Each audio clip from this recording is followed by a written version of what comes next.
अस्सलाम वालेकुम, आप देख रहे हैं लम्हा न्यूज़ और मैं हूं आपकी होस्ट उफेरा। और इस वक्त हम मौजूद हैं मीनार पाकिस्तान पर। पंडाल सज चुका है, जयालों की आमद जो है वो जारी है। हमारे साथ इस टाइम मौजूद हैं निहाल हाशमी साहब, आइए उनसे पूछते हैं। अस्सलाम वालेकुम सर। वालेकुम सलाम। सर क्या प्लान है कल के जलसे को लेकर? प्लान तो बहुत कुछ है और ये प्लान पाकिस्तान की आवाम का है। ये इसी तरह का प्लान है जैसे आज से 80 साल पहले बरसगीर के मुसलमानों ने इसी जगह पे खड़े होकर के एक फ़ैसला किया था, करारदाद पास की थी कि हम आज़ादी हासिल करेंगे अंग्रेज़ों से। तो अब कल मुझे उम्मीद है कि यहाँ के लोग एक करारदाद पास करेंगे, फ़ैसला करेंगे कि अंग्रेज़ के बाद जो इस मुल्क में जबर हुआ है, जो गैर जमहूरी क़ुव्वतें और जाली जमहूरी क़ुव्वतें इस मुल्क में है, उनसे हमने आज़ादी हासिल करना है।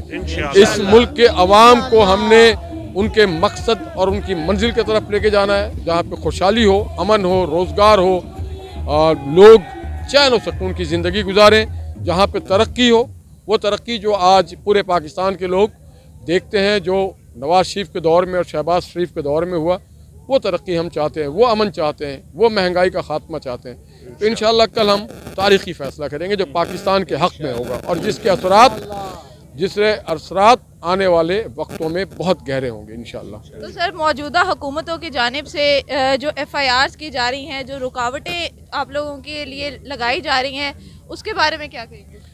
अगर मैं माजी को याद करूं तो अंग्रेज़ों ने भी FIR कटवाई, फांसी बनाए, फांसी पे हमें चढ़ाया।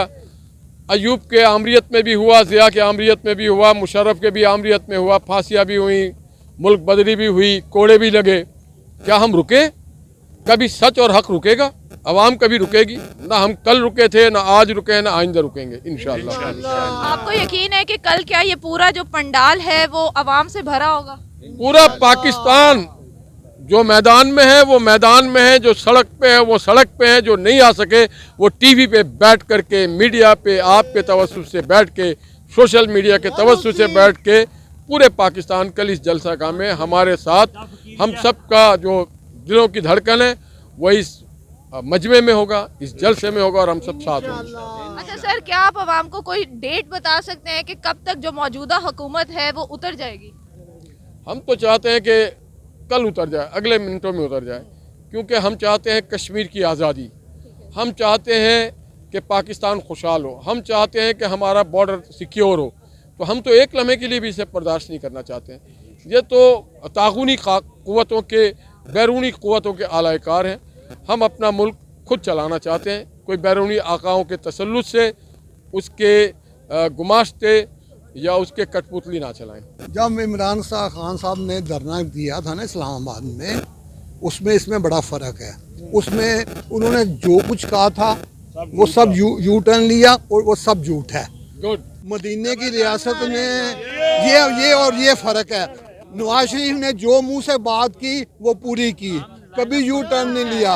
उस आदमी ने 150 यू टर्न लिया है। मेरा दिल चाहता है कि मैं एक ट्रॉफी उसको पेश करूं। और जितने भी झूठ उसने बोले हैं, पाकिस्तान की कौम को बेवकूफ़ बनाया है, आज कल उसको उसका सिला मिल जाएगा। अल्लाह ताला ऐसा हुक्मरान हमें ना दे, ऐसा ही हुक्मरान ऐसा ना दे। मसला जो है सिस्टम के सर हम इनकी तरफ आते हैं, ये कुछ बात करें, इनसे पूछते हैं। सर क्या कहना चाहेंगे आप? बिस्मिल्लाहिर्रहमानिर्रहीम। मेरा ताल्लुक पश्तूनख्वा मिलिया हुई पार्टी से है कि जिस तरह आज आप देख रहे हैं कि तमाम पार्टियों का आज एक बहुत बड़ा इज्तिमा यहाँ पे जमा है, तो कल हम जो जलसा करने के लिए जा रहे हैं वो बिल्कुल, आपको जो सवाल था कि आप किसके ख़िलाफ़ करने जा, हमारा जलसा उन्हीं के ख़िलाफ़ है, उन तमाम क़ुव्वतों के ख़िलाफ़ है जिन्होंने 70 साल से जो जमहूरियत को पलने नहीं दिया है, जिन्होंने 70 साल से हर आने वाली गवर्नमेंट को जो 3 साल मुश्किल से वो पूरा कर लेती, उस गवर्नमेंट को तोड़ देते। भुट्टो साहब आपके सामने है, बीबी बेनज़ीर आपके सामने है। नवाज़ शरीफ को 3 दफ़ा वज़ीर-ए-आज़म होने, अवाम के मैंडेट, वो पाकिस्तान के सबसे पॉपुलर लीडर हैं, लेकिन उसको जिस बेइज्जती के साथ ये जो नज़र नहीं आते, लेकिन आजकल हर एक अवाम को नज़र आ रहे। पश्तून है, मैं बहैसियत पश्तून हूँ, पश्तूनों को ये पहले नज़र आ चुके थे, बलोचों को पहले नज़र आ चुके थे, सिंधियों को पहले नज़र आ चुके थे, लेकिन आज मैं जहाँ पे देख रहा हूँ अभी भी पंजाबियों की ज़बान डगमगा रही है। पंजाबियों ने जागना होगा, क्योंकि हमारे लीडरों ने कहा था कि आखिरी इनकलाब पंजाब से आएगा।